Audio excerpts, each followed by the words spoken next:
Naikwento ni Kim Chu ang nangyari sa kanyang business.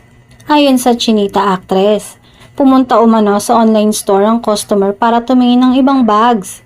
Saktong nandoon din siya. Ang dami raw pinamiling bags ang customer. Just a quick story. Yesterday, I went to our headquarters to do stuff and a lady came asking for our bags online.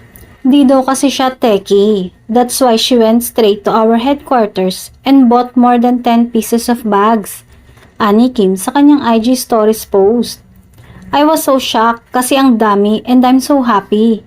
Then my team realized that we would slowly open our headquarters to the public. Actually, open naman talaga siya for walk-ins and I'm so happy pag uwi ko kagabi. Gustuhin mang i-post ni Kim ang photo ng customer ay hindi niya magawa dahil hindi raw nito alam na kinunan niya ng photo ang namiling girl. Nakakatuwa lang. Thank you po ma'am. Di ko ma-post yung pic niya. Di ako nakapagpaalam that I took a photo of her. Huling sabi ng aktres.